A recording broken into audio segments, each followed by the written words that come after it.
ऊ रहेछ त नाटक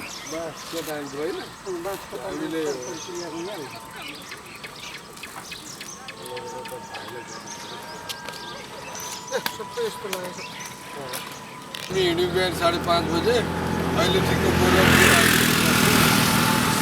1.5 घन्टाको अवधिमा बरुवा पुल आइपुगिहाल्यो। अब यसरी हामी निरन्तर हिँड्दैछौँ। आज हामी तिनजना मिल्के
जोमसोम पुगिहाल्छ क्या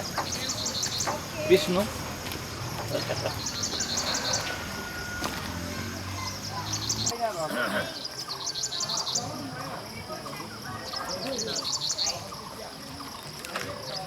राम्रो ठाउँमा आइपुग्यो कि माथि नै अल्मलेको भए खाना पनि मिठो छ खाना मिठो राम्रो एकदम राम्रो। त्यो विष्णु दाईको त गफै सुनेर तर छैन त दिल्ली छ हौ त्यो मेसिन छ यहाँ अहिले 7-8 राखिसक्यो। यही छ ती छ उ त्यहाँ हालेको छु त्यो रोकौँ हजुर कि जाउँ जाउँ यी बहिनी म यहाँ यो चाहिँ सबैभन्दा पुरानो हो कि यो बहिनी अनि तपाईँको अहिलेसम्म कति ग्लास खाने आएको छन् भनेको है। एकजना पश्चिमतिरको खाने उहाँलाई पनि जितेर एकजना धनकुटाकोले अस्ति 8 गिलास खाइदिनु हो। 8 गिलास त्यो 7 खाने चाहिँ कोही हो बहिनी भने क्या मैले ए थोरै 7 गिलास खाइदिनु हो। म त 5 त मिनिमम खाइदिन्छु होइन। यसो रोक्नु न त होइन उनीहरूले सिद्ध्याइदियो अब त्यो बोलेर 10 वर्षको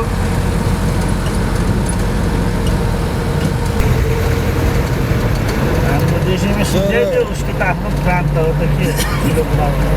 यो त प्रकृतिले नै यसलाई जाडो भएपछि लुगा भाइले लगाइदियो नि होइन। हेलो हेलो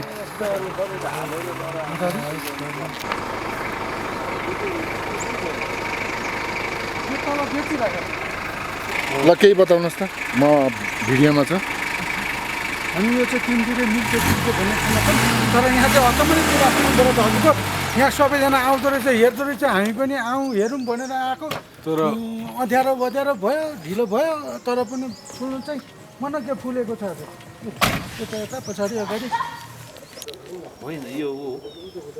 के अरे भुइँ ऐसेलु भन्छौँ नि विदेशी नाम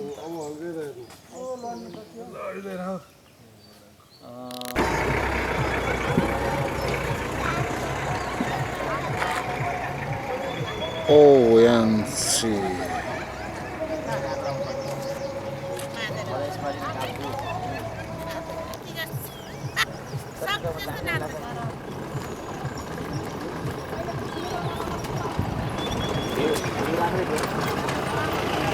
भेला भएर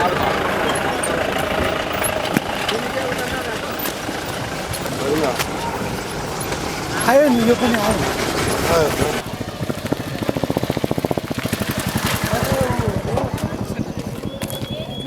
नि बाटो रहेछ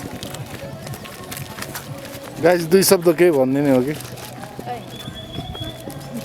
उयो भित्तामा गोठ सर नमस्कार नमस्कार हजुर नमस्कार कुहिरोले हामीभन्दा अगाडि अलि आएर अलिक छेकिरहेको थियो एकदम तिनतिर मिल्केमा हामी मिल्किरहेको थियौँ पुरै गुराँस छ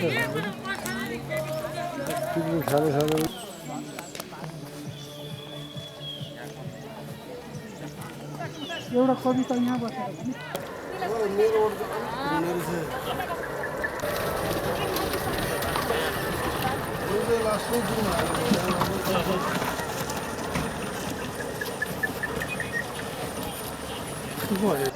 थाहा छैन त यहाँ कसले झन्डा गाड्यो र कसले ठप्पा लायो र भन्यो यो देश तेरो हो थाहा छैन दाइ यहाँ कसले झन्डा गाड्यो र ठप्पा लाएर भन्यो यो देश तेरो हो आजसम्म पनि यो गाउँका मान्छेहरू भनिरहेका छन् कि देश मेरो ओ त्यो तलको गाई चराइरहेको चौधरी बुढा देख्नुहुन्छ नि दाइ हो त्यही मान्छे त हो नि दाइ भुसियासरी फर्की फर्की आइरहने औलोलाई लाठा लाएर लपट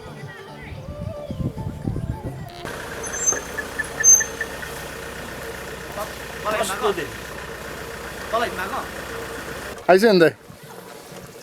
तपाईँ यता हुनु न हिरो जस्तो यहाँ हाम्रो मामाको नि होइन गौलो म कता आउनु भन्दा दाइ यसलाई लुकाउनुलाई कोट तपाईँले भनेको भएर टिप्दिएको ए यो त माछा अड्क्यो भने भन्छन् अनि यहीसँग माछा पकाएर खायो भने के बोल फोटो खिच्नु न ल दाइले मलाई चिन्छु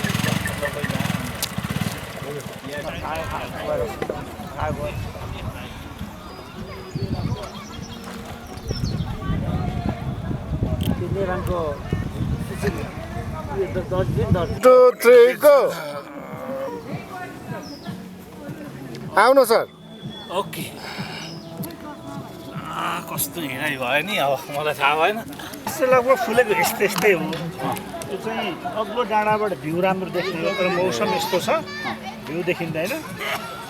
कोही माथि खिचिहाल्नु हो यो राम्रो फुल्यो